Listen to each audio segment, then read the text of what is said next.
दोस्तों, जैसे कि हमने आपको कुछ दिन पहले वीडियो बनाकर बताया था कि हमास का लीडर मारा जाने के बाद अभी फिर से एक बार सीज फायर की खबरें आ रही है।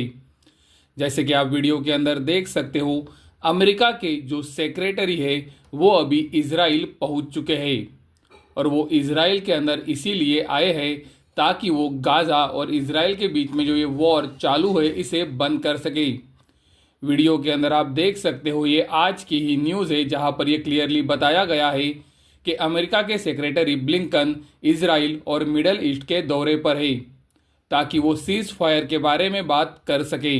गोल्ड के डेली चार्ट के ऊपर ग्रेवस्टोन दोजी ये बीरिश रिवर्सल पैटर्न कल बना था।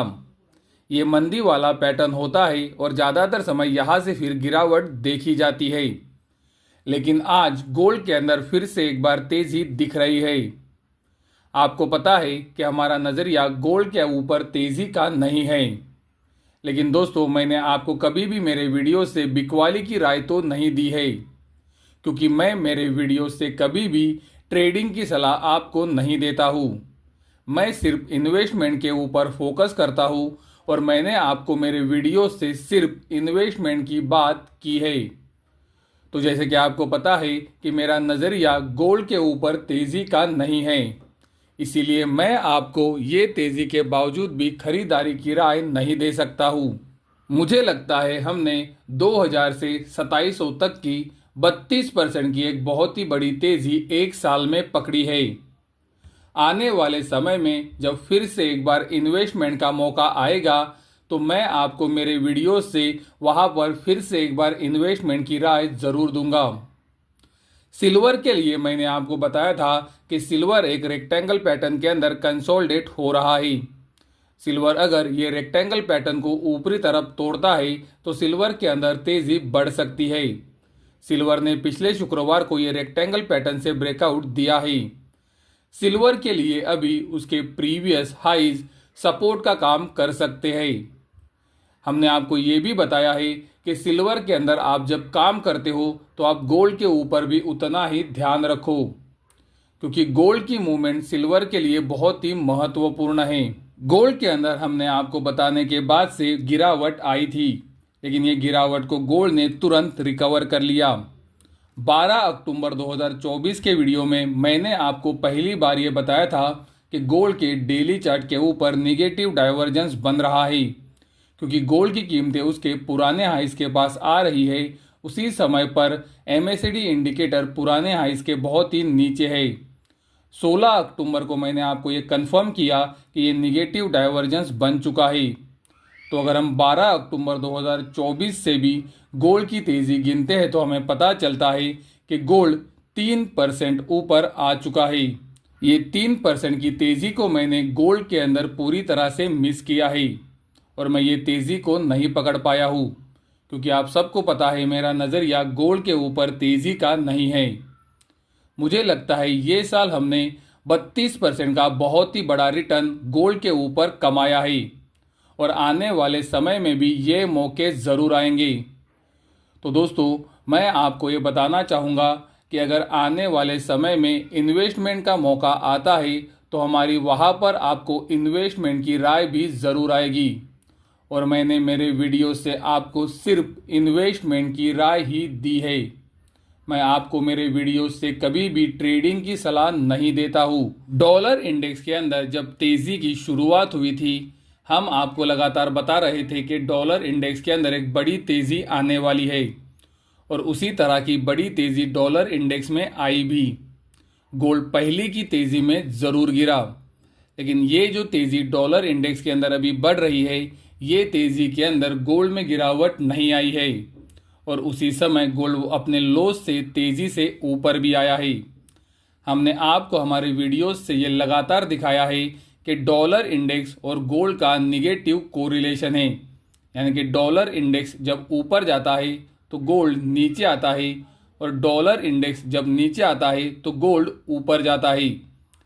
आप वीडियो के अंदर इसका एक रीसेंट एग्जाम्पल भी देख सकते हो। आप वीडियो के अंदर क्लियरली देख सकते हो, जब डॉलर इंडेक्स के अंदर गिरावट आई थी गोल्ड तेज़ी से ऊपर आया था, लेकिन दोस्तों ये बार जब डॉलर इंडेक्स ऊपर जा रहा है गोल्ड पहली तेजी के अंदर तो गिरा, लेकिन ये तेजी के अंदर यानी कि डॉलर इंडेक्स के अंदर अभी जो तेजी बन रही है, ये तेजी के अंदर गोल्ड भी ऊपर जा रहा है। तो ये बार मैक्रो फैक्टर्स काम नहीं कर रहे हैं। बॉन्ड यील्ड्स उसी तरह से गोल्ड का भी निगेटिव कोरिलेशन होता है। आप वीडियो के अंदर देख सकते हो, जब बॉन्ड यील्ड्स के अंदर गिरावट आती है तो गोल्ड के अंदर तेजी बनती है, और जब बॉन्ड यील्ड्स के अंदर तेजी बनती है गोल्ड के अंदर गिरावट आती है। आप रीसेंट एग्जाम्पल भी देख सकते हो, जहां पर अक्टूबर 2023 के बाद से बॉन्ड यील्ड्स नीचे आ रही थी और वहीं से गोल्ड के अंदर एक बड़ी तेजी भी बनी है।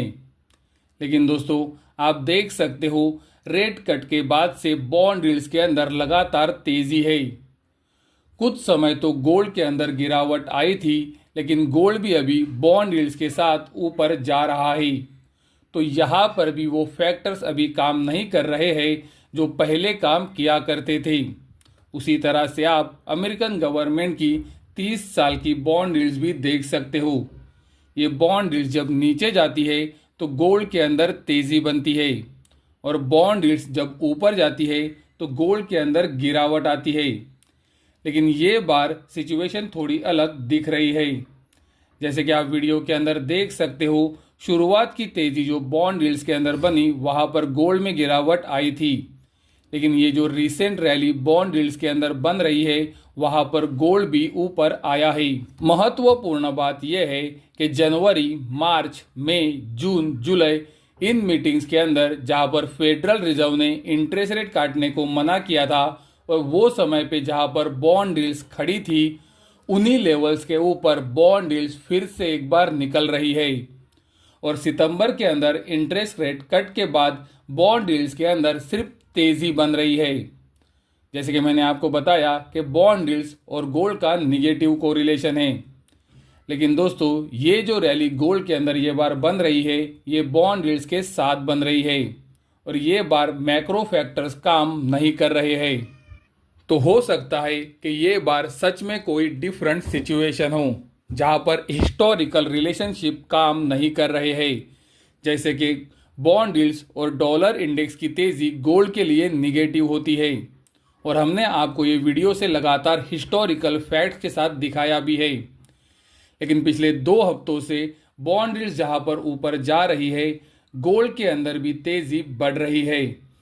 तो दोस्तों हो सकता है कि ये बार डिफरेंट सिचुएशन हो, लेकिन मैं मेरा नज़रिया अभी भी गोल्ड के ऊपर बड़ी तेज़ी का नहीं रख रहा हूँ।